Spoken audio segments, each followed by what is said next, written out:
Todd Creager. What I do is I help couples heal from crises such as infidelity. I also help couples rekindle passion. I help individuals deal with trauma from the past using EMDR, eye movement desensitization and reprocessing, which is a phenomenal treatment for trauma. I help.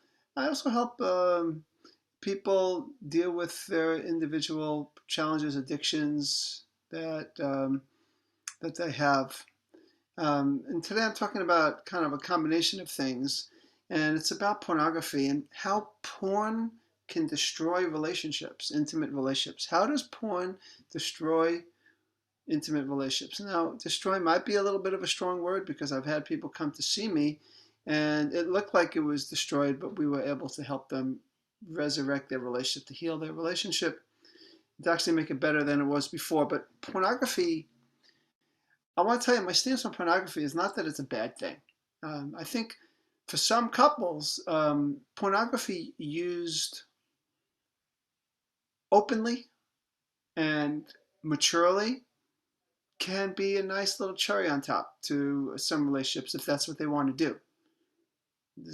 I'm not really against it. It's sort of like, when you're talking about sexual issues, just like money or even power. I mean, it's sex, money, power. None of them is bad in and of itself. It's what we do with sex, money, and power. It can be used for wonderful things, beautiful things. It can be used for not so good things. It could be, power can be wonderful. What we could do with power. Electricity gives us power. People have power in terms of helping, extending helping hands, right? So I just want you to be clear that it's not black and white, that porn is bad to me. I do think that the way I'm looking at it is, and what I've seen when people come in, is pornography becomes center stage for the partner, usually the man, and it becomes a way of experiencing their sexuality. It becomes a way of regulating their emotions, and it can destroy relationships. So let me tell you the three ways I see pornography destroying committed relationships. The first one is that it leads to intimacy avoidance.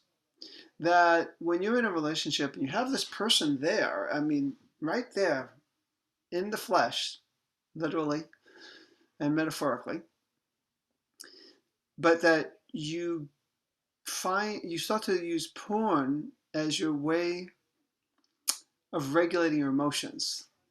If you think about it, almost everything is regulating our emotions. So when men, well, women, but let's say men use porn, it's usually a way to either reduce their stress, which I call down regulating, or it's probably more of the time used as a way to escape their ordinary feelings and to get some aliveness, to get adrenaline rush, to get an adrenaline rush too.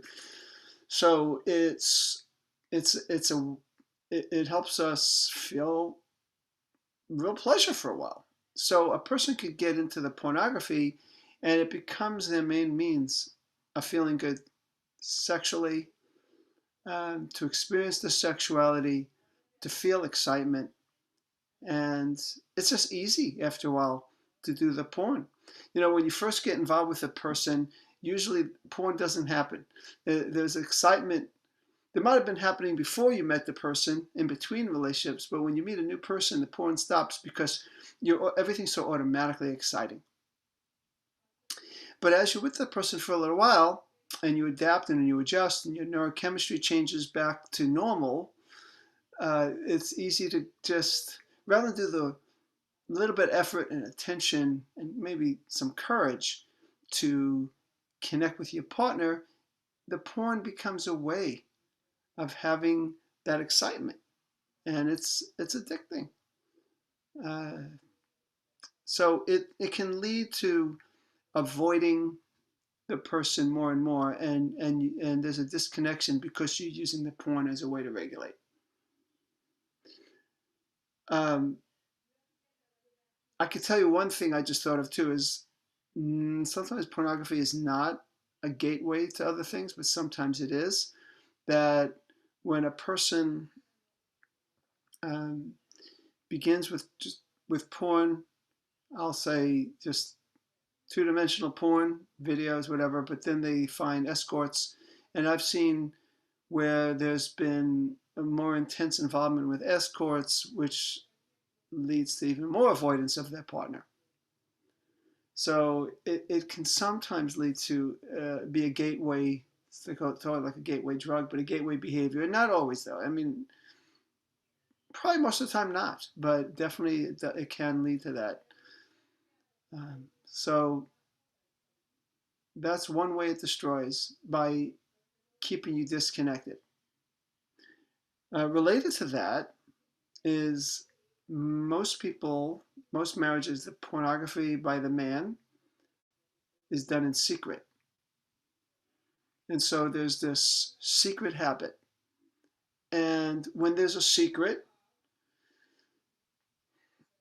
it allows for more disconnection for the couple.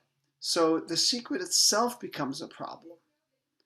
So not only is it that you are now regulating your sexual energy and your overall energy with porn rather than using your partner to help regulate, the secondary thing is that you have a secret, and it makes you feel shame, guilt, shame around your partner.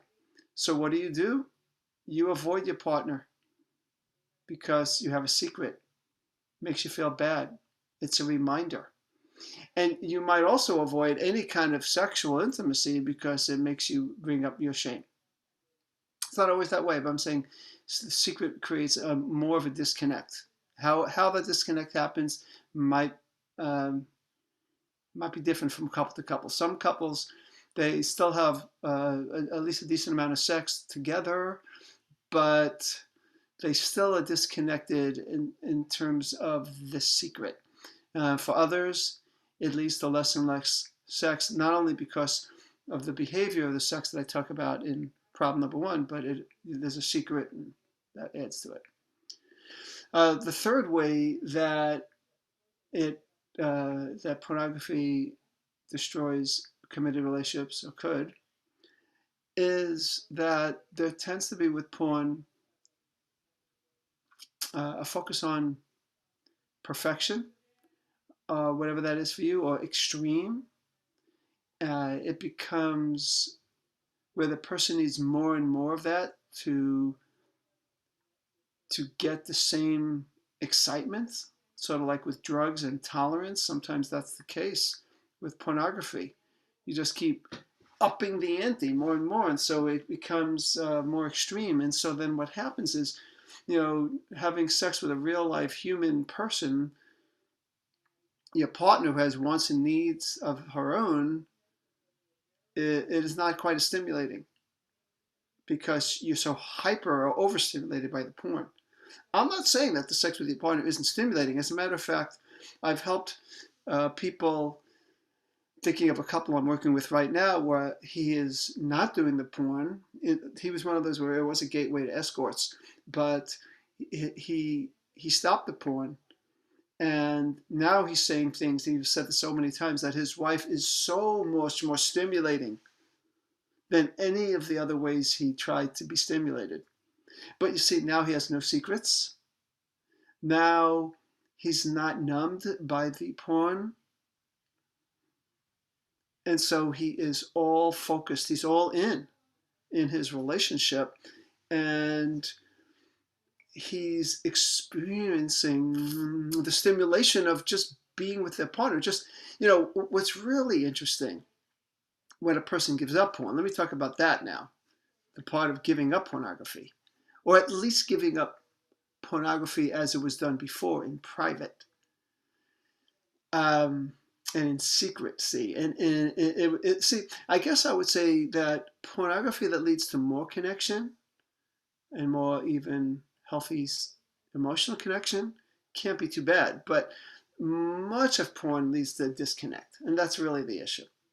So when you give up porn, like this couple where he gave up the pornography, he paid attention. He was able to notice things about his life and his wife that were important to notice, that he was able to be distracted by. Actually, he's ready to quit his job. He's given up his career. He makes a lot of money, but he hates it, and he doesn't have the escape of porn anymore, so that he can really do something about that.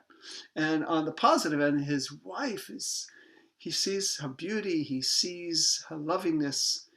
Um, he talks about how the lovemaking is better than ever before. It's like, and I think I used this analogy with them when I worked with them, and then we just finished successfully. It's sort of like a person who gives up junk food finally, and now they're hungry for real food. But the junk food made him full, but it was junk food. It was a poor substitute for real healthy food, healthy, good tasting food. So those are three ways that pornography can destroy relationships. I have seen a lot of success lately with people giving up the pornography, and they give it up when they start to recognize what the pornography was for. People aren't bad that do pornography. They're doing it, like I said, to regulate emotions, to get away from things that are ordinary or stressful, and they just they're just, I guess, blocked from experiencing some of these wonderful feelings that are inherently right in front of their face. And it's like, again, that food analogy, when you give up junk food, I mean, I have learned to really appreciate different kinds of lettuce. I mean, it's interesting, the different lettuce and how they taste, and how you tune into the different types of lettuce. No, I'm not perfect, and I eat some snacks that are sweet, but actually healthier usually than the old sweets I used to get. But it's appreciating some of the healthier foods. It's amazing, and it's the same benefits of giving up, I'll say, compulsive pornography, secluded, secretive pornography, that you have an opportunity now to taste, to experience the beautiful um, arousal and stimulation and the connection with another human being, not only sexually, but also emotionally. So that's what I wanted to say about that. It's definitely, I've seen, like I said, a lot of successes with it, and we're taking away, and again, the point is pornography is the part of you that does pornography is trying to do something, but there are other ways to do it that can enhance your life rather than take away from it, that can enhance your relationship rather than take away from it. This is Todd Creager, making the world safe for love.